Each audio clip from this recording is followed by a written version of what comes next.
Welcome to the Pitmaster Podcast. We're barbecue competition competitors that aim to share information, advice, tips, and tall tales about our favorite pastime. Head over to thepitmasterpodcast.com for all things Pitmasters, or follow us on your favorite social media platform.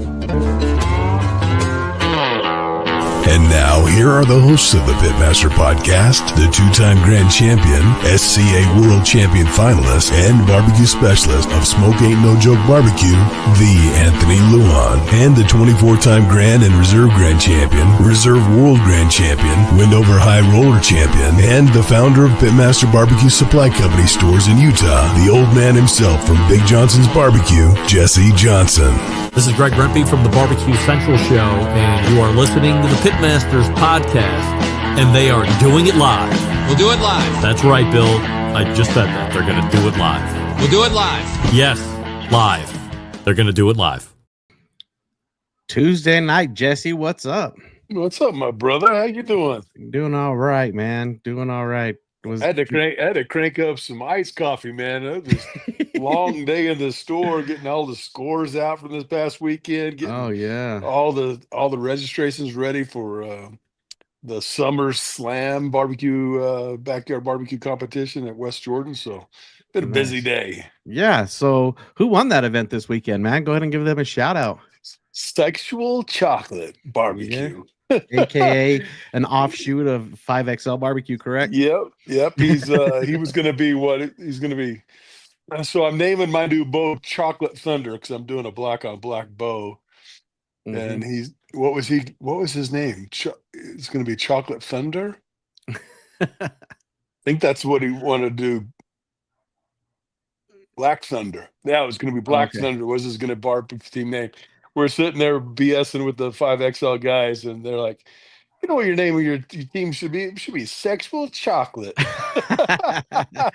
And he ran little with throwback it. from Coming to America, and he's like, "Go ahead and change it. I like that. I will change it." So he, I had him. I went out after we did the scoring and was talking to a bunch of the teams, and I was like, "No, it's all over but the crying, man. We made a bunch of crying today." Yeah. And he was like, "Oh, man." Oh, man. That's So crazy. And then who took the RGC? RG was Tractor's Barbecue. So you had three of the guys from 5XL. Cole didn't do really well. He's been at the 5 Point store all day today. So he's been licking his chops because he got beat up a little bit pretty good. Because, dude, he's like, normally he does really good in ribs, and he took DAL in ribs. He's like, what am I doing wrong? I'm like, what did you change? Yeah. When you're winning, you don't change anything, kid. Or you just run a new recipe and take third. It's fine. Or end up with DAL. You can't do that, man. You don't change at a comp. You really don't. But I seen only the Anthony Luan could pull that off. Yeah, no, it was just it was a fluke. I had some training behind it, but I seen that Scott Harris let his daughter cook chicken, and she was able to pull off a second place. How old is she? 9-10 years old. 9 years old and beat her own dad. It was like, that's what I'm talking about. And I got to announce that, and it was like, and in her very first competition ever, whooping her dad, second place. That's awesome. Little Piglet Barbecue. So, I love it. Yeah, she did what she did I think he finished up fourth, and she was fifth overall. So she's hooked. She's toast. It's over. Yeah, she's gonna be the next steak princess, right? There you go. Yeah, doing the backyard. So if you haven't got signed up, we actually lowered the price. I'm going to lower the price the rest of the year for the backyard competitions because we've got so many, so it's not such a financial burden for people to sign up. We dropped about $25. We've got we got $900 in prizes, so it's we got to cover those costs. But outside of that, we just lower the cost a little bit. Hopefully, get a few more teams for the. That's going to be June 14th at Pitmaster Supply Company, West Jordan. And then we got the Norute coming up. Get signed up if you're a pro team, $6,500 in prize money, and get a chance. So I think there's, so you only got 2 competitions in Utah, so you got a good shot if you get a GC there. Yes, sir. And then who won? Yeah, shout out to I just Toughies. Tuffy's, yes. He turned 40 and got his first GC down in Boulder. Yep. And he gets to go to the Jack. Congratulations to Tuffy Barbecue. That's an auto because was it Getting Basted that had the other GC? Yep. Brad Laniger. Yep. He hit enough to actually auto. So that opened up Nevada, and Tuffy went there and did it. So shout out to Tuffy. Yeah, he was in the store the week of. He's like, I'm really nervous about this. I said, just do what you do, boy. Just do it. You know what I mean? Is just stick to the knitting, stay with your notes, because he has really good notes. We and him talked about notes for a long time, and he's like, I talk about altitude, I talk about temperature, and all those things that come into play when you're traveling. Exactly. Well, let's go talk to Freddy with Tri-City Pitmasters. I've cooked with Freddy a couple times in Vegas. He's made the trip out to Utah a couple times. But yeah, let's go talk to him, see what he's up to. I know he's been making big moves with the charcoal company. Let's talk to him about all that. So yeah, let's do it. Yep. We call it Thermopen 1, the first true 1-second cooking thermometer. Its unprecedented speed means Thermopen 1's responsiveness approaches the speed of thought. Because when you're plating the perfect menu or smoking the perfect side of barbecue, you don't have time to think about how your instant read thermometer is accurate to 0.5 degrees in 1 second or less, or how rugged and waterproof it is, or how big, elegant and bright the backlit display is. You'll just know it works, because our perfection powers your perfection. Seek perfection with Thermopen 1. Freddy, welcome to the show, man. What up, Anthony? Dude, I like that accent you made on that Thermopen, commercial. Damn, Anthony. And I wish I was that good. That British accent on a barbecue. Yeah, dude, it sounds good on you, dude. Oh, that's How's funny. it going, guys? It's going good. Hey, so I have a question for both of you before we get into Freddy's, meats, all of his stuff. Into all of his stuff. So I know every team goes through a logo change every once in a while, right? And I think I'm due. What do you guys think about this bad boy? I already saw it, man. What do you guys think about this? A little bit of West Coast with the old English lettering, with the Wu-Tang keeping it, because I'm a big fan of Wu-Tang. Damn, dude. What you guys think about that? I just want to see the necklace around your neck. Dude, as long as you have a grill when you're wearing that, dude. I have one actually. Did you know this? That gold grill, dude. Do you actually? Mine's a platinum one. It's I used to hang out with a lot of. We lost him for a second. He needs a gold grill. He needs a gold grill that can slip into his mouth for awards. Yeah, there you go, dude. Hell yeah. I was thinking about, putting that, the gold changes right on your neck collar, so it looks like you're wearing that emblem the entire time. What you guys think? You guys like it? Dude, that's actually innovative, man. I don't think anybody's done that. Have they? I haven't seen anything like that, especially with a little tip to the Wu-Tang Clan. Exactly. Yeah, no, I haven't seen that, dude. Well, because Wu-Tang Clan ain't nothing to fuck with, so there you go. You don't mess with the Shaolin, son. Exactly, for real. Freddy, man, welcome to the show. Tell everybody who you are and what you do, man. How's it going? I don't really look like this. I don't know why there's a fat filter on me. I don't know how to turn that off. But blame Anthony for that. Yeah, Anthony, what the hell? You made me 50 pounds heavier. I'm sorry, I had to make myself look a little thin. Well, I'm Freddy, dude. I have a barbecue team that we started back, I don't know when. I don't even remember half the competitions, but we're Tri-City Pitmasters. There was a few coaches from a couple coaches from Yorba Linda High School. And we decided to go compete, dude, and try and it was basically go hang out and just party and have fun and lose money while we were doing that, because God, we lost so much money. Yeah. Oh yeah. There were times when we were cooking, we'd forget to make a steak because we were trying to make ribs for everybody and shit. Yeah. So. Right. But no, we would go out drinking, and then eventually my lady had to rein it in, and we started getting in the grind, and eventually, we were getting calls and winning. So, yeah, but Tri-City Pitmasters just came along because we wanted to drink, barbecue, and have fun. That is awesome. Yeah, it's a good way to start. Hey, Freddy. Oh, yeah. I know the weather's nice and you're enjoying your cigar, but is there a wind chime in your background that keeps blowing? Oh, yeah, there's a bunch, dude. I collect wind chimes. Got it. I was like, No, apparently, you want me to go smack that one out? Yeah, if it's possible, because it's feeding. It sounds like your phone's ringing off the hook. You just popular person. Is it all of them? If you have and I thought I was feeding back, so I turned my headphones down. No, here, let me see. Oh, that's exactly what it is. This one right here. Yeah. All right, we'll put it down. Sorry, guys. There you go. There we go. Yeah, just like that. We want to make sure you have clean audio, man. We don't want. We don't want too many people getting in their zen and forget that thought listening to your story. You want to hear all my moans and groans, dude? Yeah, you want to hear. So yeah, that's awesome that you got into barbecue. I shouldn't say control. You are the promoter of the California King of Tri-Tip, right?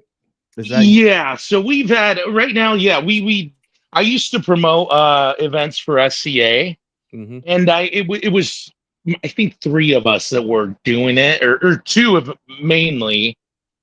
It was someone in Kern County. I want to say Dan. Was it Dan Dinan that kind of helped in there? And then it was Eric Rowley from Barbecue HQ.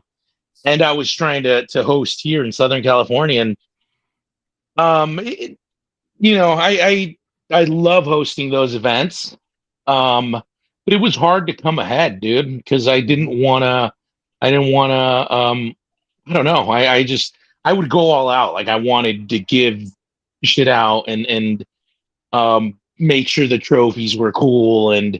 So eventually you don't come ahead on that, dude. Right. Yep. So then I started no. And I don't know if people think that like we're going to make a killing on competitions and we're going to get rich. Yeah. Most of the time we get fucked. But it's fun. Yeah. That's when I enjoy getting fucked. It's fun. Right. You know?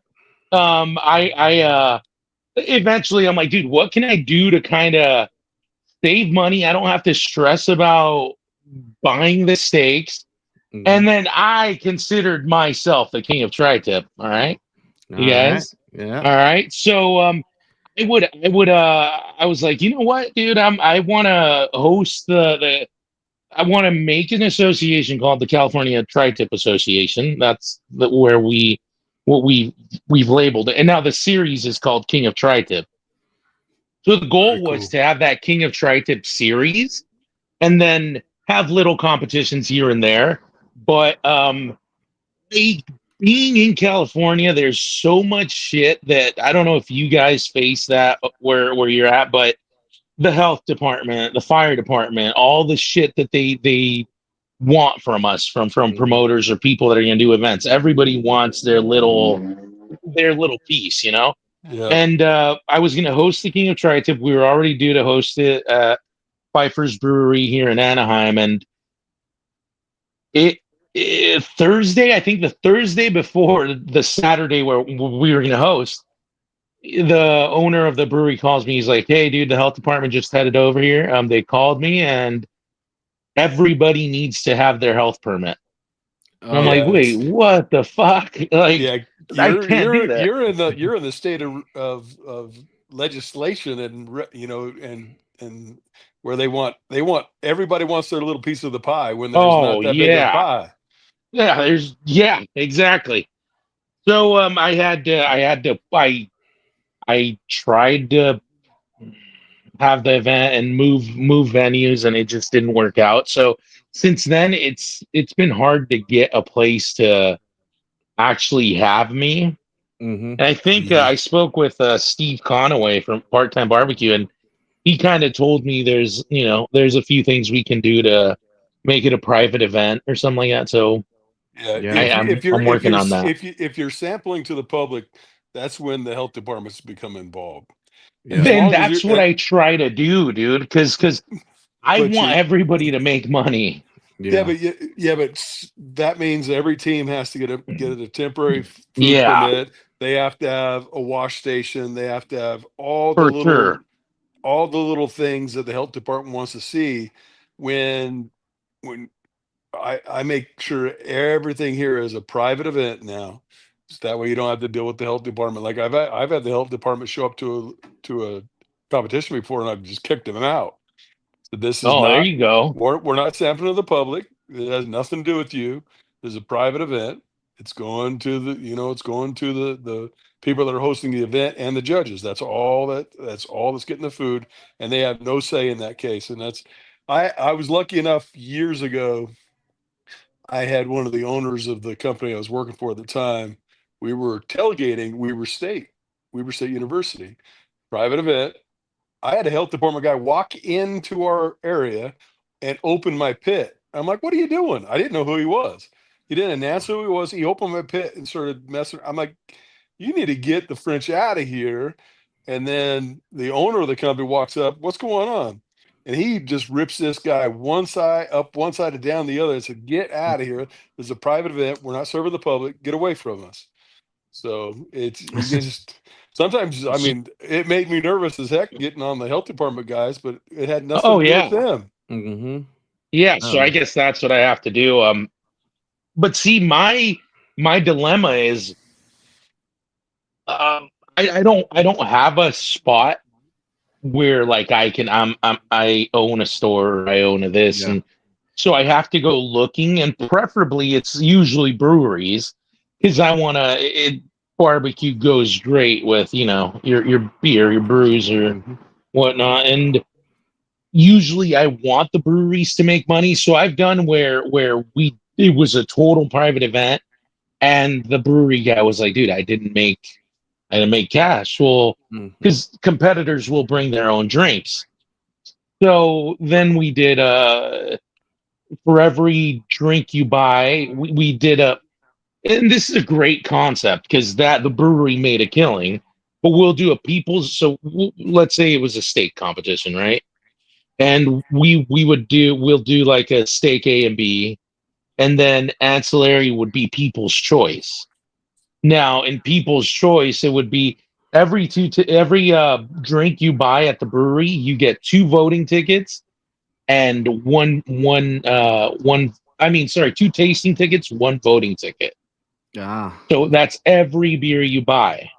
Oh, God. So then eventually people are just consuming and having food like no other, they're just trying everything. So a lot of people like that. And I know the brewery made a killing. I think the brewery told me he made 3 times his best day. So he killed it. Well, you know what comes to my mind instantly, Freddie? You can go down this avenue. You're not. California, LA, they have a huge car culture. Why don't you team up with the car club? See if you can fundraise for a car club, and see if they can kick back. I'm pretty sure there's some pretty sweet old school lowrider car clubs out there in LA that you could probably team up with. Heck yeah. And then do it at their clubhouse, and then make it a fundraiser event, and it's a local private event. Yeah, that actually I hadn't really thought about a car club. Yeah, if they had a location, that'd be freaking awesome. I could look for that.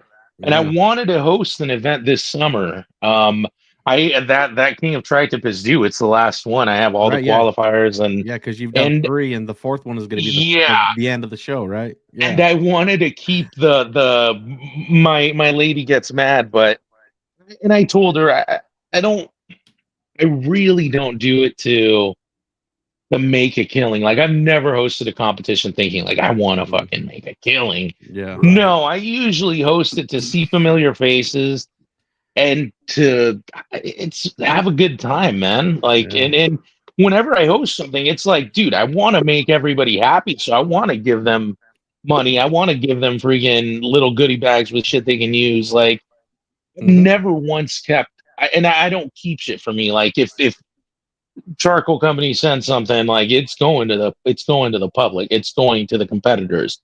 So I guess I gotta think. Who are your 3 qualifiers? Who are the 3 that's won? John Bolton was one of them. And then no, he didn't. Okay. damn, dude, I have it on a list. I know it was John Bolton, and then, oh man, out of the top of my head, It's all good. it was one of the hard two. One of the hard twos, either I think it was either Ray. Oh, it was Ray Hartube. Okay. Ray, John Bolton, and And we got it was Juan Sanchez says he's a finalist. Juan. Oh yes, Juan won the second one. There so it we was go. John Bolton, Juan, and I think it was Ray Hartube. Perfect. Yeah, and yeah, man, it should be a good one.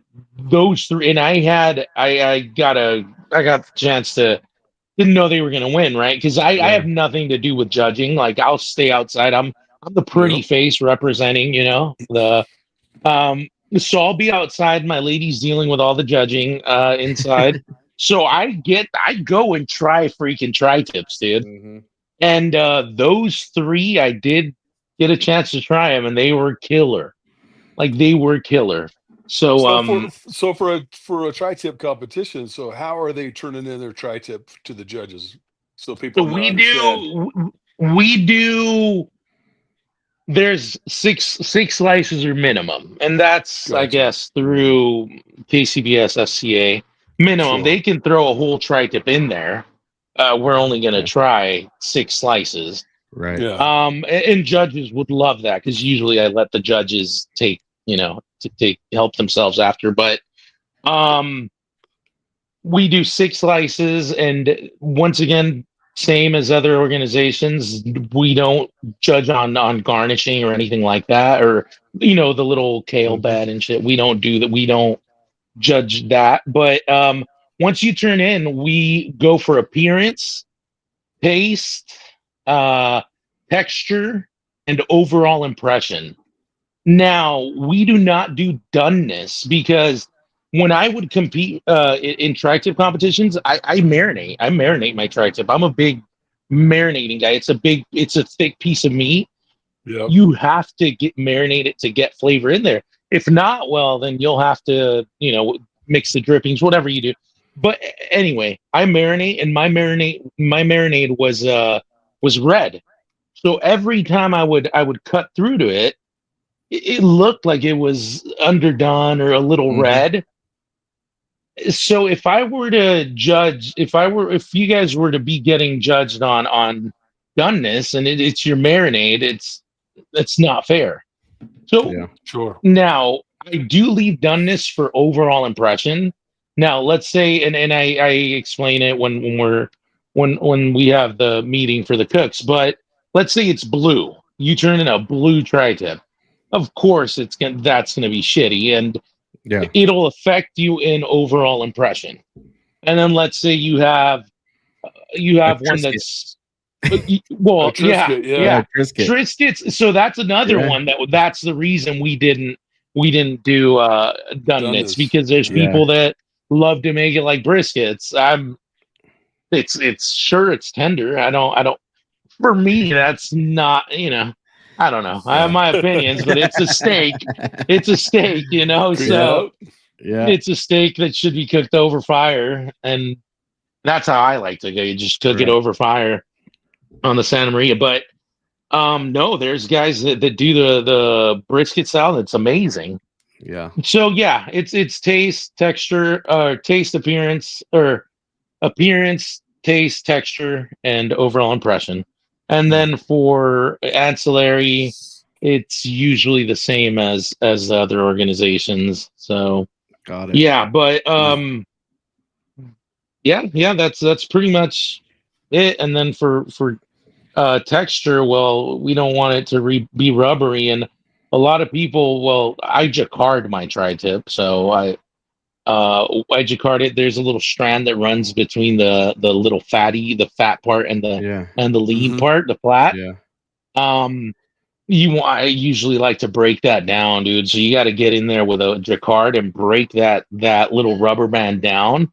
And once you marinate, I don't do meat tenderizers anymore, because the marinade I use is it has citrus and orange and shit, so it'll break it down. But you want to break that. So what is your just share what is your marinade? Just tell everybody. All right. All right. Now, he I'm gonna says, all tell. right. Well, everybody. I started telling. I did start telling everybody, and then eventually, I think it was the first or second competition because I had already shared what I did. There were so many of them. It was a carne asada tri-tip. So for every competition, I would do carne asada tri-tips. And actually, for the steak competitions, that's what I would do. I would do a carne asada steak, and Really? I would do well in. I think here, obviously in California, I would, and it's the same judges they say, but like it would do well here. In Utah, I always got my ass kicked. I don't know what you guys. I don't know. You white people don't like carne asada, I guess. No, they like soda. They like soda. Because Anthony's using a burra mix on his steaks in Utah now, and it's crushing. Wow. Yep. What? Yeah, I have my Is own it crushing, combination. dude? Yeah, it's good stuff. I honestly have been running the same recipe for SCA for 5 years, and it's made the finals. You changed on the last one. Yeah, I elevated it. Is what yes, I did. you did. Elevated it. Elevated. It's only got Crusher better by 3 points. Yeah, that's awesome. Yeah, I beat everybody by Let's see 3 points, Freddy. 3 points. Damn. Second place was 3 points behind me. So, wow. Yeah. And where was this? It was an American Fork. It was a Utah competition. So we'll see how it does nice, again. Dude. We'll run it again and see how well it does. And if I got the back of that steak with burra. Mm-hmm. Yeah. Dude, I got to start getting out there again. I was talking, there was this, for a company I'm working for, there's this guy that's helping out, and dude, it hit me because he's like, you're washed. You're in the past.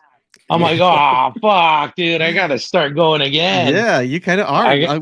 I've talked about that on this episode before. Like, got a little bit of shit for it, but I'm like, it's kind of like those guys that have barbecue restaurants. They have all these trophies all over the place. I think it was Kyle Matuszewski. I gave him shit about it. It was like, yeah, those trophies are from 2019. Where's your new shit? And none of them have new stuff. I'm like, nah, dude. There's a lot that fell off the wagon, dude. But they run these restaurants. You get all these restaurants, and some guys have their last trophies from 1989. You're like, so we're just running the restaurant. How are you in the computer? Come back out again. See where you're at. Yeah, exactly. With the new dude. Yeah. I wasn't, I wasn't great or anything. I think for a short span, like I said, that carne asada tri-tip, I was getting walks, I think, first through third. I think I got first and second at one of my last ones at the barbecue HQ. First steak A and second steak B, and it was like by 0.3 or something like that. Wow. I could have gotten both firsts, and but yeah, after that, I told everybody what I was doing because and half the time I didn't write shit down.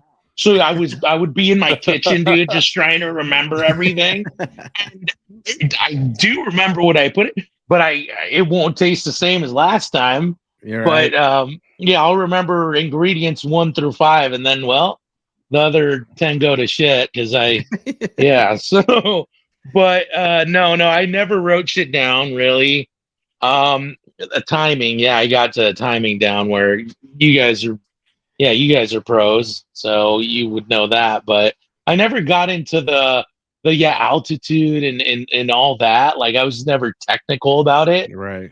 And that probably works a lot. I know there were I remember at the World, let me see, I went to Worlds like 3 years ago or something, and they even had a light to match the light in the judging area. Mm-hmm. Yes, it's still a thing.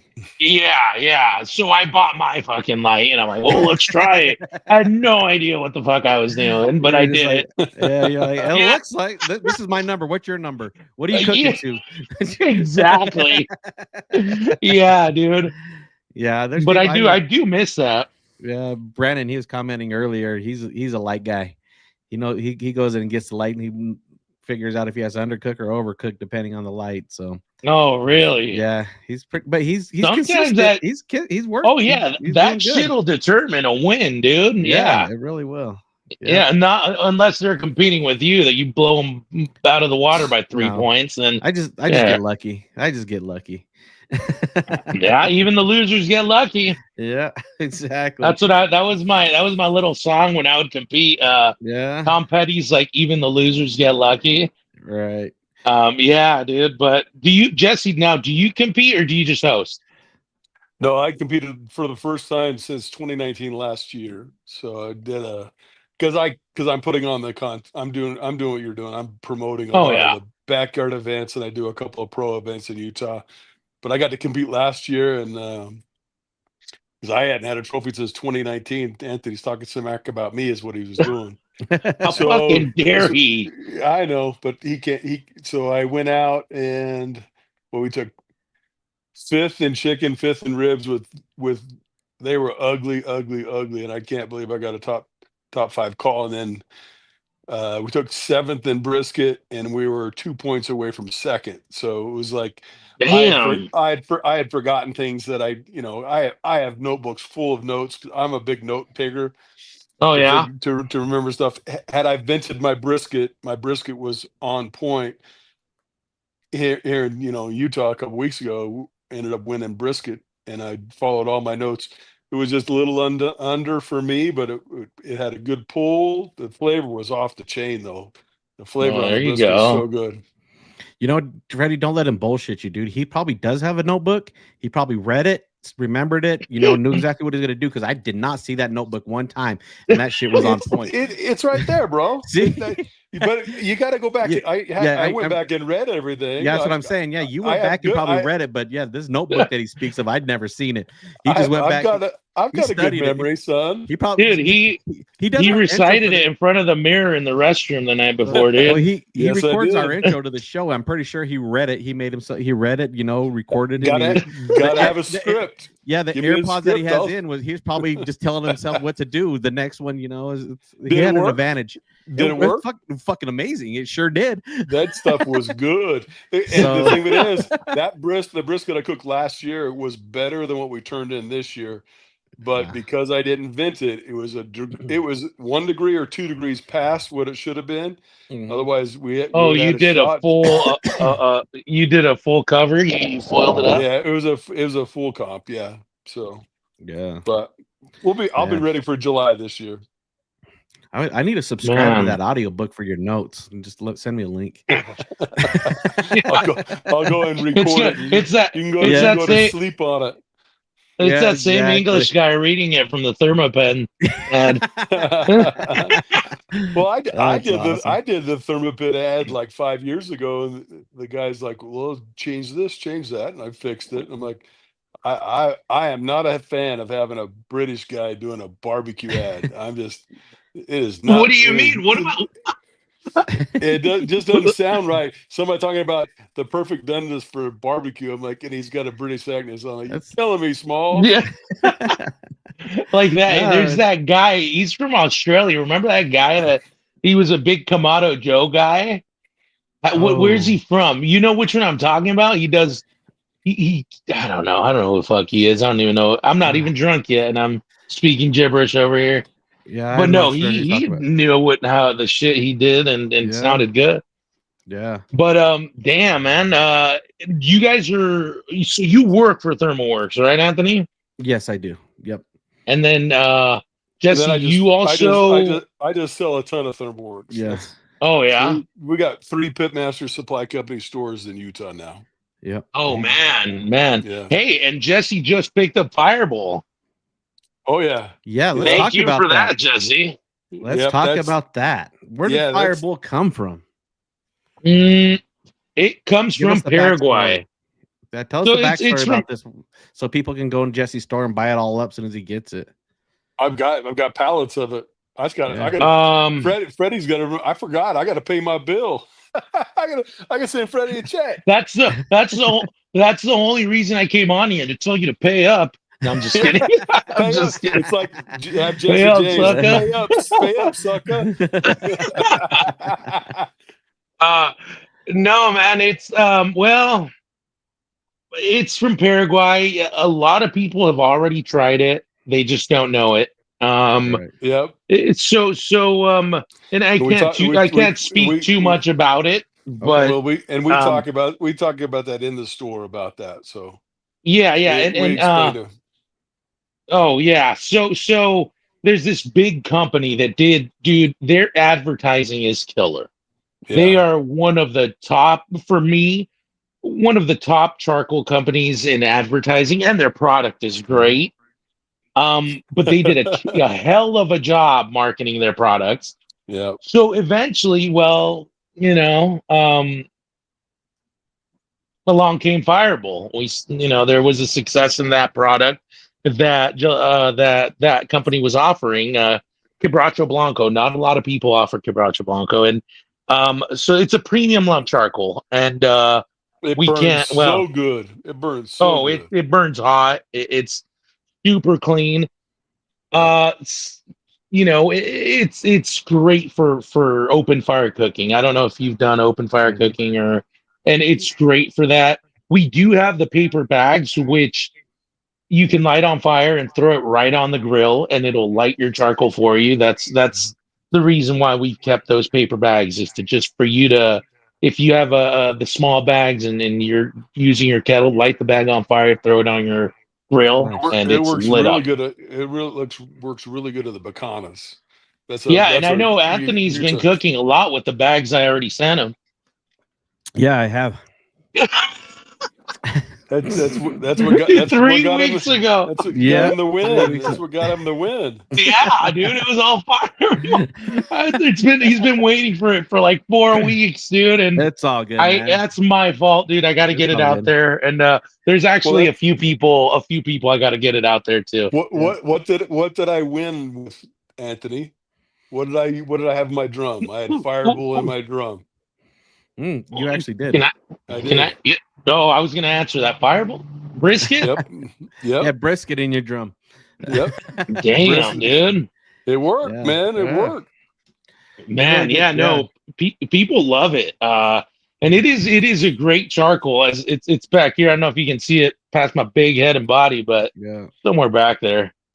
Yeah, I'm excited to try it because the brand that you're talking about, they had a really good product. It's just that I felt like they got a little bit out of control with their pricing, so that's why I kind of went from it. Going to $36 a bag was kind of steep for me. But and what is that? How many pounds is that?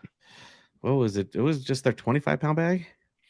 Oof, yeah, that's crazy. It was steep. So yeah, I backed off. I went to I shouldn't say local.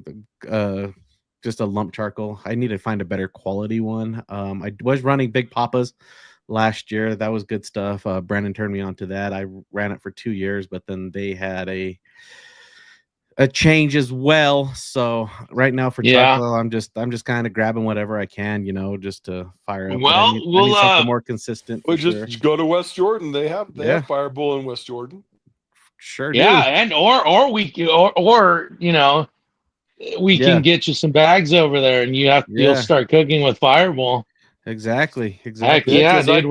Because that replaced a couple of other bags that I'd been selling in the past, and I still carry the Blues Hog in the big bag, and then I have the 2 sizes of Firebull. So how's the consistency with the Firebull? Because Blues Hog, since Jesse brought it up, I love using their stuff, but all their big chunks are right at the top, and then it's just baby stuff at the bottom. You don't really. It's not a very consistent. You can't buy it at Walmart. Walmart is a different product than what we sell in the stores. It's a different bag. It's a different product, and I think Walmart gets the bottom of the barrel when it comes to their stuff. So the big bag, I think the big bag is nice. I've only bought from a barbecue supply store, and I feel like it's the same way. Not yours, but I feel like it's just not very consistent. It'd be the same product. Yeah. So it does have a lot to do with the way it's transported too. Like sometimes the guy's guy loading it just. How many times it gets handled makes a difference with pellets. Oh yeah, and with charcoal. I'm just gonna start dropping it on concrete like ice. You know how we all go to the Maverick and break your ice, break it up, and just fuck it. It's all gonna be the same size. Fucking dust. It's gonna be with dust, baby. Right? It's gonna be consistent. You don't have to add any of the charcoal rubs to it because you're gonna get the dust in your drum. Right. Well, the thing is I break those up anyways. The reason why I say that, really, people don't do that, but I actually go for the smaller pieces because I cook in my C4. I need to have. The there you pieces. go. I need to have the smaller pieces in my C4. So for consistency, for Firebull charcoal, what I've seen is they are about between a golf ball size and a baseball. They're not too big pieces. Yeah, once in a while you'll find a big chunk, but nothing like. And we don't offer those. Not yet, but we don't offer those big ones that FOGO offers. Yeah. You know, they're the XLs. The XLs. Those are the size of your head. You know. Yeah. And they are the only ones that are doing that. It's a great product too. I like. There's so much great charcoal out there. Right. Not everybody offers the same things. I know Firebull. There's only a couple companies that offer the same product that we do. Nice. But other than that, you're finding your white oak, your red oak bags. It's a mixture of, some companies mix mesquite in there, and that's because they have to. And you guys would, the normal person, not you guys, but the normal person from the backyard wouldn't even know that their product is being cut with mesquite. You know, yeah, you can smell that. You can smell it, and if the shit's popping, there's mesquite in there. If you're seeing so many sparks and a lot of hearing a lot of popping, there's a lot of mesquite in there. Yeah. So if it's a dense charcoal, you're not going to hear that popping and sparks. Yeah. So, but no, consistency is good. Now, am I going to tell you, you'll never find a bag from Firebull that'll have dust like you like and the little broken down? No, there'll be a few bags that will be like that, and we'll accept returns. Like it's a natural product. You're gonna have it is. And Jesse, if ever like you have more than a few bags, or if there's like 5 or 6 or 10, whatever it is that are damaged or that our people are complaining that are dusty, bring it up to me, and we'll get you the right bags and the right product, man. Well, yeah, we haven't had any issues with Firebull. We haven't had any so far. And there's a lot of people that they're so damn picky over their charcoal. Like they'll go and say, "Oh, my bag wasn't completely carbonized." Do you realize that they load these things up the size of your house with wood and cook it? Burn it. Yep. Yeah, there might be a piece that's so deep inside that in there that will not carbonize. It happens. Just throw it out. If you see one that's not carbonized, just take it out. If anything, I leave mine in because it's just fucking burn it. Just burn it. It's gonna turn into charcoal anyways. So, but I understand that there's manufacturing. There is some stuff that goes along with manufacturing, and it is all done by hand, dude. Yeah, and there's people that complain, I got pebbles in mine. You know what? It's probably because because of the charcoal floor was dirt. Some pebbles get involved with this. I just don't understand why people try to nitpick companies so bad. Just understand the process, and you'll be fine. For sure, dude. For sure, man. And how did you? It was a trip, dude. When you answered the phone for ThermoWorks, like I was trying, and you're like, "Hey, what's up, Freddy?" I'm like, "What?" How did you get into like you've always worked with them? Well, I was an affiliate for them for a really long time, and then they posted a barbecue specialist position, and it wasn't just a regular job application where you just go in and fill an application.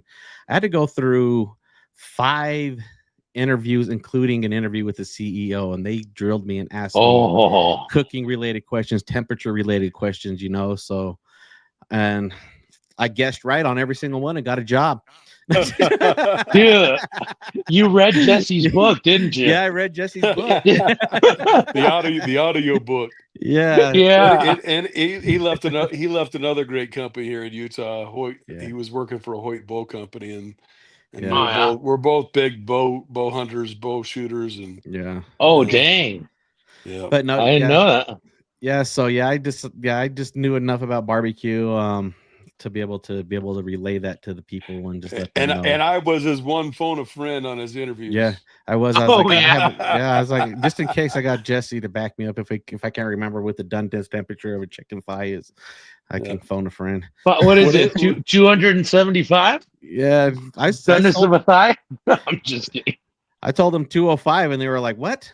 No." Yep, for a competition. Yeah. Yeah, Have you ever had a thigh at 205? It was probably the best thigh you'll ever eat. Oh yeah. I've won at 205 and I've won at 158. Wow. That's wild. Damn. Yep. Wow, yeah, that's crazy. Right. As a Mexican, they usually cook it to like 360.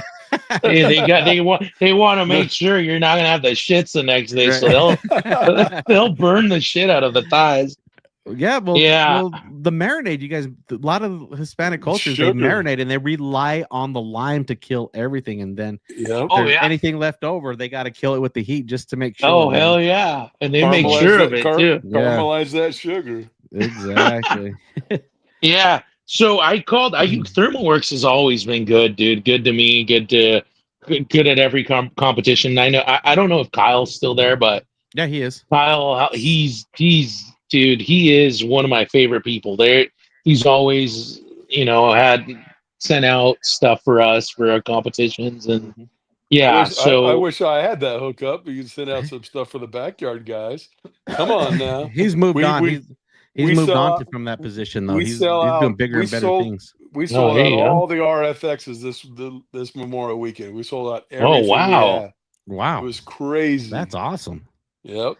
I've reordered twice since Monday. Wow, that is crazy. Dude, I gotta, and that is the competition to the meter, right? Yes, we blow the meter out the water. Does it? I haven't tried it. I do. I actually meter would. I'm not gonna. But meter would send our team some stuff, and they that was a trailblazer, dude. Like I don't know if other companies were doing what they were doing, but they were trailblazers for sure. So let me just tell you this: Meter is a great product. I shouldn't say that. I shouldn't say we blow them out the water. They're a great product for what you get.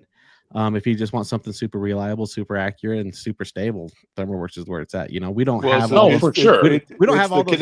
We don't have all those weird, click beef, click steak. It doesn't give you that those little fee. We're just going to tell you the true temperature and tell you the real scientific information. But that's what I want. The connectivity is the biggest thing. Is like staying connected to your phone, to your app. Oh dude, that's the game changer. That's what's so good about the RFX. Oh yeah, because that other one, if you had some foil over it, it's like you're fucked. Well, all of them, any of them. Foil was shut down the radio waves. Oh, then I don't want it, dude. I don't want it. Dude, there's a reason why.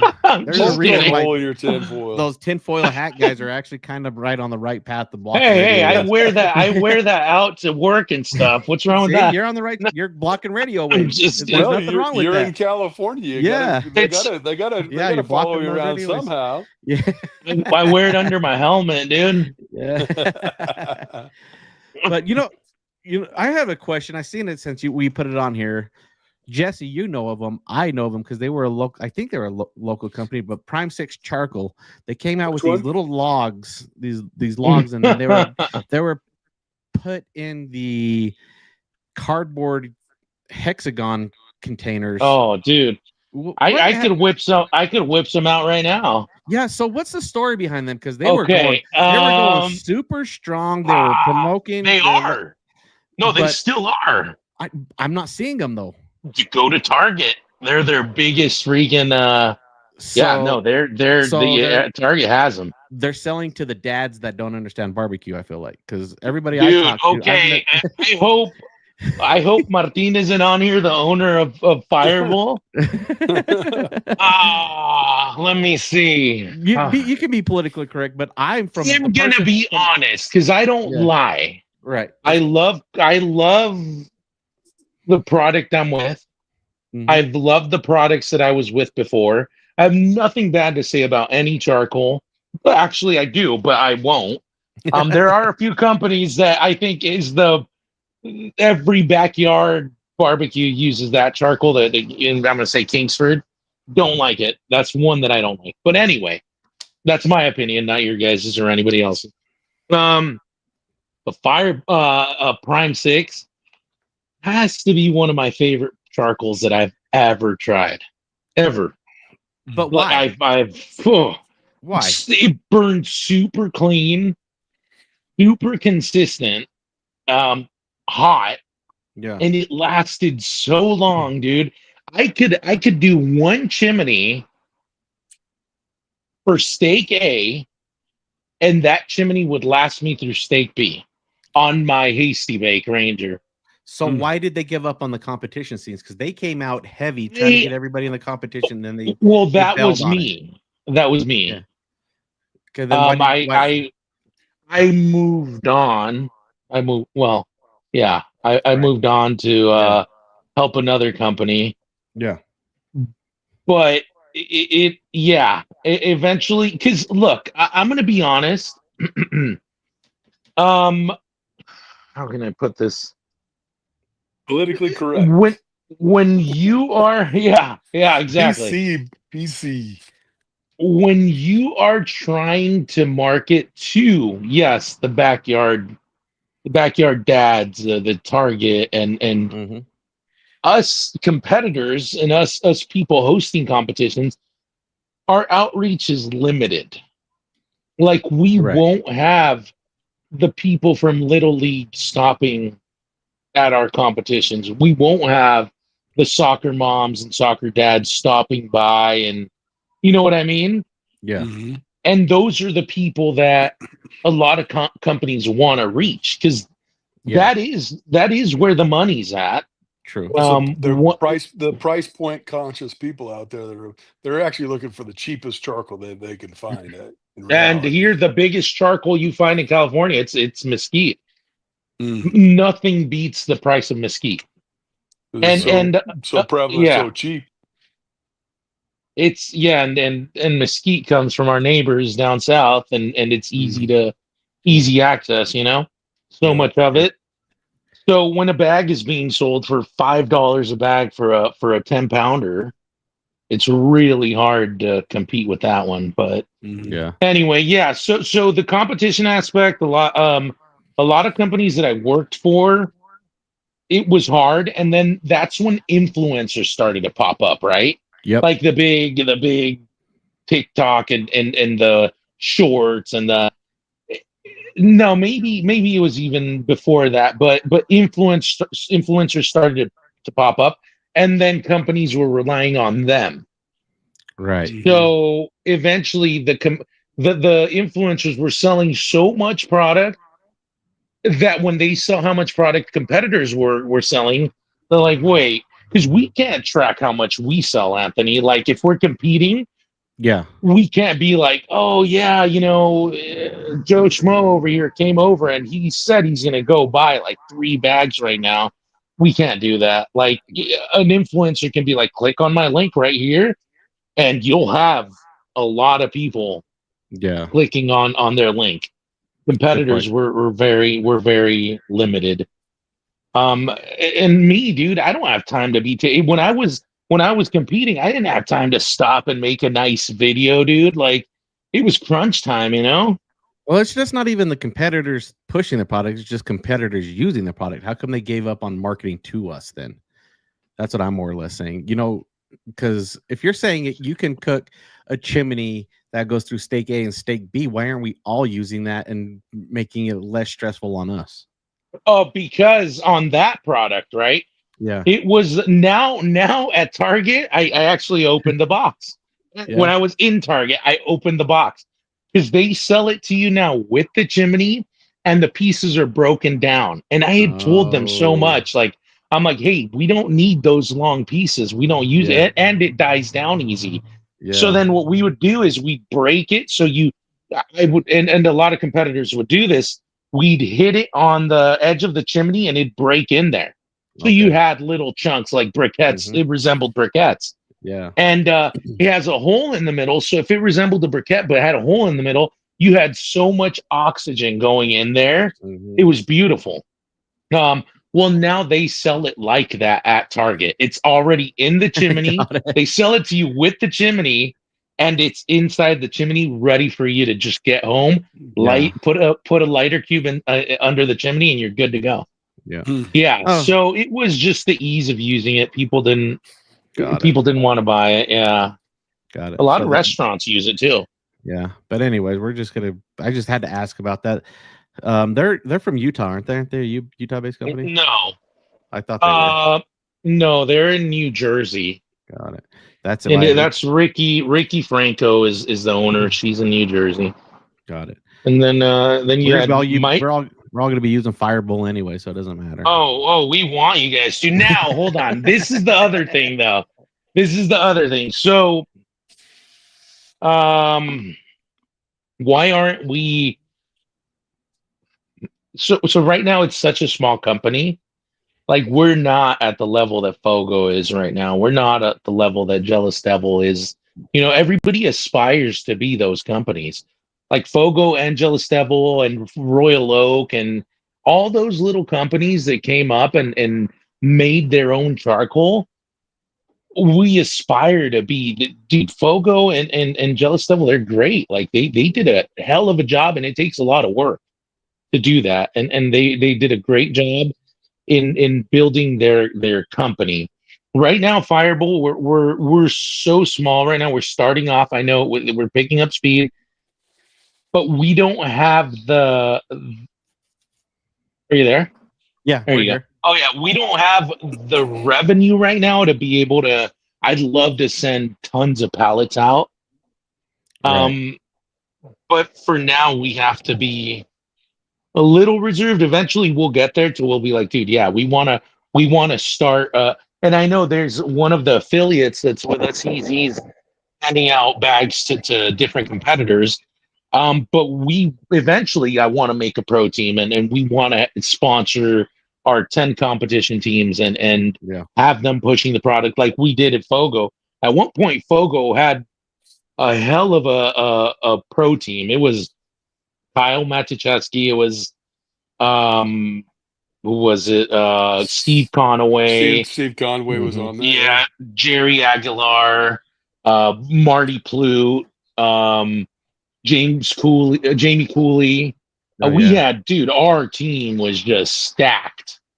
And eventually I want to get there, but for now, we've been very reserved on that. We've been picking and choosing for sure. I guess we're gonna have to add that to the prize pool for the June 14th contest. I'm gonna give away a couple bags for the first and second, third place teams, and we'll let me we can sponsor your event, dude, and I don't know if we can sponsor 10 of them a year, but we'll definitely sponsor your events when we can. Yeah.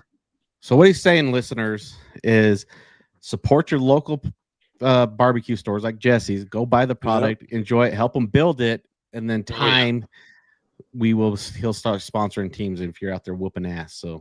Oh, for sure. And everybody we want people to get their hands on our product. I know right now we're trying to do that.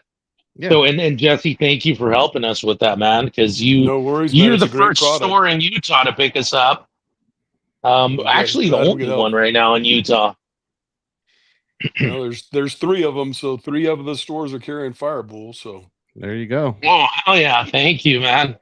You bet. And do you guys are I know who else hosts down there? Is it Clint, right? Clint. Yeah, at the barbecue pit stop. Yep, barbecue pit stop. And then he hosts events too. Now, I know over here we would usually because I know you host a lot, right? Jesse? I do. We do. We're gonna have what? 8 competitions, 8 total. Yeah, 2 pro events actually 9. So we have 7 backyard events and 2 pro events. Now, do you guys usually contact each other? Because I know I used to call or look at the scheduling when I was going to host an event and be like, okay, Vegas is hosting here. Simi Valley's hosting it, and then try to work with KCBS. I work around KCBS with other competitions in the area, and then I always look at barbecue pit stops competition for the SCA and work around their events as well. So competitors aren't stressed out. There's a couple of things that overlap. It's going to happen, Yeah, for sure. So, but for the most part, I try to work with Steve Johnson and work around his events. So, yeah. Oh, there you go. Okay. I really want to host. So my goal right now is to host, obviously, the King of Tri-Tip first. That's priority. I need to do that. That's in the back of my head, and I gotta do it. But in the future, I want to do an SCA with one of the Tri-Tip events, like as an ancillary, maybe. Yeah. So do stake A, stake B, and then do the Tri-Tip, not as an ancillary, but as an. I wouldn't do an ancillary. I think then. I think that'd be too much. Like having two. You think two stake categories and then an ancillary and a Tri-Tip? No, because one of us, I that right there would probably. Yeah. Yeah, it'd probably. I'd get. I would do. Yeah, I would be in the red for sure. I'd do one stake, one ancillary, one Tri-Tip. Do you think people would come out for one stake? Yeah. Yep. Yeah, and you're more likely to pick up a newer cooks as well with the one versus to the two. I know everybody's gonna get on me. Everybody's like, "Well, if it's a double, I'll go." But yeah, that's usually what would happen. No. I think honestly, obviously, Freddie, you don't listen to the podcast that often because I'm a huge promoter of bring back the singles. But I think doing a tri-tip in the backyard series would be a kind of a fun little. That would be fun. It would be fun in the backyard events for sure. Yeah, Tri-Tip's big, man. Yeah. Dude, I would get. Well, no, there was. I think my record for the one of the stake ones was over 40 competitors or something. It wasn't a lot, but now that is a lot. Now it seems like a lot. And but for the Tri-Tip, we get over 30 easy competitors. Wow. Yeah. And that's because the payout, I keep it the same as a stake. Yeah. And the buy-in is way less. Yeah. I think I do like 150 buy-in and you get still the $1,000. Do you provide the Tri-Tip? No, that's the beauty of it. That's the beauty of it. I don't have to worry about any stake, anything like that. Yeah, that's awesome. The Tri-Tip it can't be, it can't. I check it to make sure it's raw. It can be marinated and stuff, but I do go around and do a protein check, make sure it's raw. And they have to cook it on site. Ancillaries the same, prepped on site or assembled on site, like other organizations. Mm-hmm. Yeah, man. Well, Freddie, you know what, man? I hate to do this to you, but we got to cut you off, and we got to just have you on the show again another time because we hit our hour mark. So I would love to keep going. I'm not, like we said before, we're not Joe Rogan. Joe Rogan gets paid by the hour for his shows. Really? Yeah. All right, guys. I'll be streaming on my OnlyFans. Stretch marks for you guys. No, I'm just kidding. No, man, but I really want to bring you on. I want to see the Firebull really grow, and then I really want to reach out when I would love for you guys to be a part of it, dude. Yeah, I'd love to be a part of it, and then that way we can see what's going on. And I'd like to check up with you in about 6 months. How's that sound? Hell yeah, we'll do it. And dude, I am so bad at responding to texts and messages. Like as you've realized, if your text is longer than I don't know. I'm so bad, dude. I read text message or don't. Sometimes I don't. And the best thing that ever happened to me was the little thumbs up, the little thumbs up or the heart. Best thing that ever, because I know Crystal sent me some messages and all she got was a thumbs up, heart. Like that's the best thing that ever happened. But if you ever need to reach me, dude, give me a call. That's way easier for me than texting and all that. I'm more of a phone call guy. Yeah. But thank you guys so much for having me on. And Hopefully it was it was full of conversation, no awkward silences. Yep, it's awesome. But let people know where to follow you, and give a Firebull a plug too, where they can go find that as well. Yeah, so Firebull, we'll do Firebull first. You guys can find it on Amazon and Walmart. And first of all, if you're in Utah, you'll find it with Jesse here. And Jesse, where are your stores located? So Pitmasters, my companies are in West Jordan at 7878 Redwood Road, in Layton at 1701 North Main, and a brand new store that opened this weekend is at the 5 Points location in Ogden. Heck yeah, and we're gonna work on running some promotions there with Jesse here, guys. So be following up on his Instagram or checking out his stores. And also Amazon has it, but it won't beat the pricing of going to a mom and pop shop. Yep. And Tri-City Pitmasters on Instagram, FOGO Charcoal on Instagram, and California Tri-Tip Association on Instagram. And of course, I'm Freddy's Meats for all you guys that want to follow me. But for me, it's more important that you guys follow the companies. All right, guys. Well, thank you so much, Anthony. Thank you for having me. Jesse, thank you. And I'll have to head over to Utah to one of your events soon. Let's do it. All right, take care, guys. Cool, man. Let's get out of here. Yep, see ya. Bye.